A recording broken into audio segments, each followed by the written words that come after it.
მოგესალმებით ბრიფინგის ორგანიზატორებს. ბატონი დავით ზაქარაია, სოხუმის უნივერსიტეტის პოლიტიკური მეცნიერების მიმართულების პროფესორი, თქვენი მონამორჩილი მამუკა ბერია, მოძრაობა და ბრუნების გამგეობის წევრი, სოხუმის უნივერსიტეტის პოლიტიკური მეცნიერების მიმართულების ასისტენტ პროფესორი. დღევანდელი ბრიფინგი ეძღვნება აფხაზეთის უმაღლეს საბჭოს საქმიანობისა და აფხაზეთის უმაღლეს საბჭოს ახალი არჩევნების ჩატარებასთან დაკავშირებით დევნილი მოსახლეობის აზრის სოციოლოგიური გამოკითხვების, სოციოლოგიური კვლევების შედეგების პრეზენტაცია. აფხაზთა კრების თხოვნით ეს კვლევები ჩაატარა მონიტორინგისა და რეფორმების საზოგადოებრივ ცენტრმა. საერთოდ ამ კვლევებს ზოგადად მეცნიერული ხელმძღვანელობა გაუწია და მეთოდოლოგია შეიმუშავა დამოუკიდებელმა ექსპერტმა, სოციოლოგიის პროფესორმა ბატონმა კობანოვიაშვილმა. მაგრამ სამწუხაროდ ის ჩვენთან არ არის, ძიმე ოჯახური მდგომარეობის გამო მას გარდაეცვალა დედა, ამიტომ მას უსამძიმებლებ ჩვენ. აქედან გამომდინარე, ეს კვლევის შედეგები, ამ კვლევის შედეგებს დღეს წარმოადგენს ბატონი დავით ზაქარაია. მოგესალმებით, ბატონო მოგახსენებთ ჩვენ ვახდენთ სოციოლოგიური პრეზენტაციას. მოგესალმებით, რომ ზოგადად კვლევის საფუძველზე პოლიტიკური პროცესების დაგეგმა, საზოგადოებრივი პროცესების დაგეგმა, ზოგადად და ცივილიზებულ ქვეყანაში ეს არის საავტორო აღიარებული და მელექებული ნორმა. სამწუხაროდ ჩვენ შემთხვევაში საქართველოს შემთხვევაში ძალიან მცირედი გვაქვს ამის გამოცდილება. როგორც წესი პოლიტიკური ძალები თუ სახელმწიფო ხელისუფლების წარმომადგენლები ნაკლებად ეხმარებიან სოციოლოგიურ კვლევებს. როგორც წესი საზოგადოების პოზიცია, საზოგადოებრივი ინტერესები ყოველთვის სპეკულაციის საგანი ხდება.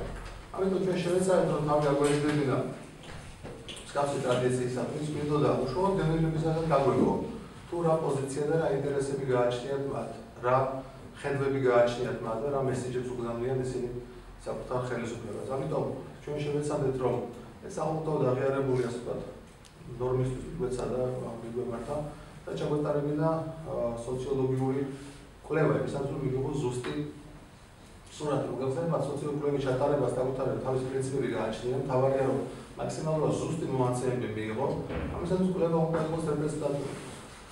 ანუ მაქსიმალურად უნდა გამოხატავდეს იმ გენერალური ერთობლიობის საერთო სურათს, რომლის კვლევასაც ჩვენ გახორციელებთ. ამის დროიდან გამომდინარე, ჩვენ შევეცადეთ რომ მაქსიმალურად ზუსტი ყოფილიყო ეს მონაცემები, რომელსაც ჩვენ საზოგადოებას მივაწვდით, ხელისუფლებას გავაცნობდით და ვთხოვდით რომ შესაბამისად ემოქმედა აღნიშნულ ვითარებაში. ზემოთქვი მიზნებიდან გამომდინარე, ჩვენ შევისწავლეთ კვლევა ჩავატარეთ საქართველოს 10 ქალაქში.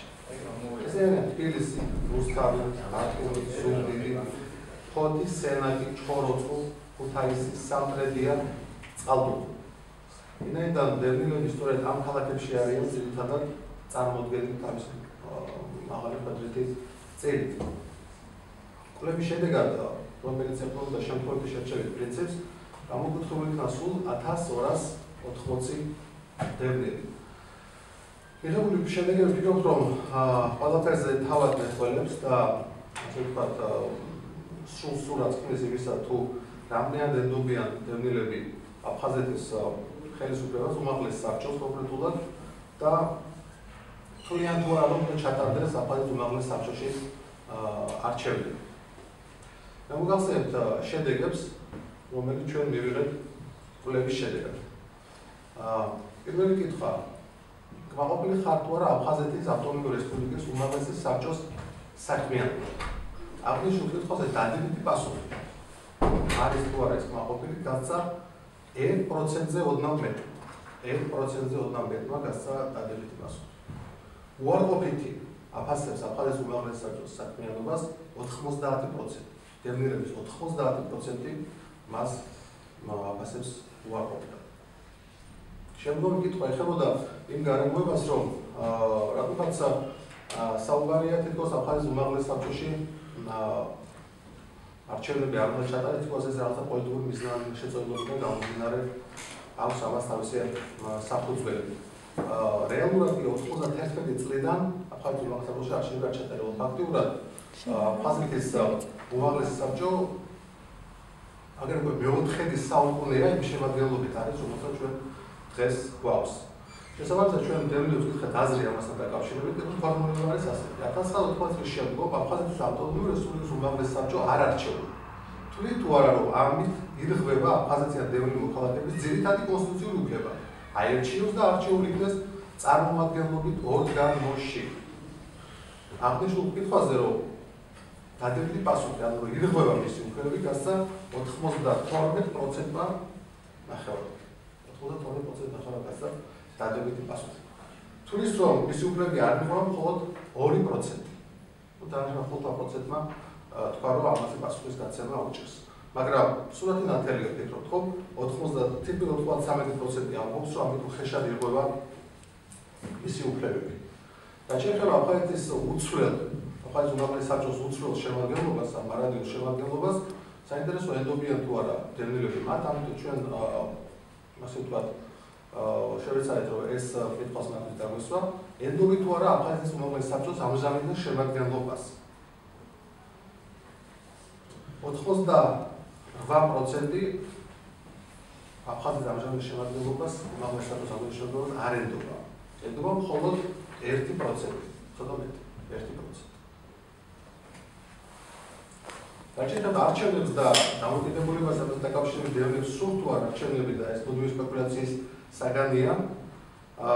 თითქოს და დევნილი მოსახლეობა თავად არსებობს არჩევნებში მონაწილეობა, ეს არის სრული სისწრუე, ვინაიდან კითხვაზე სურთ თუ არა უმაღლესი საადარო ჩატარდეს აფხაზეთის ავტონომიური რესპუბლიკის უმაღლესი საბჭოს სრული შემადგენლობის ახალი არჩევნები 94%-მა გასცა დადებითი პასუხი. 94%-მა გასცა დადებითი პასუხი. მხოლოდ 1.5% არის მოსახლეობის, რომელიც წლის რომ არჩევნები არ უნდა ჩატარდეს. ჩვენ შევეცადეთ რომ სოციალური გამოკვლევა მაქსიმალურად გამჭვირვალე ღია და ასე ვთქვათ არ ყოფილიყო აქ რაღაცა ისეთი დახუნცრული შეკითხვებისგან ყოფილიყო მაქსიმალურად ნათელი და დევნილებს ნათლად ყოველგვარი ასე ვთქვათ საკუთარი აზრის იმ შესაძლებლობა მივეცეთ რომ საკუთარი აზრი ნათლად გამოიყოფა, ვინაიდან კითხვარი არის ანონიმური, არ ფიქსირდება არც სახელი, არც გვარი, არც ზუსტი სამართი, და მათ არაერთი შიში არ ჰქონდათ შედეგებთან დაკავშირებით. აი ეს არის ის ასე ვთქვათ შედეგები, რაც ჩვენ ვიქნებთ საზოგადოებაში.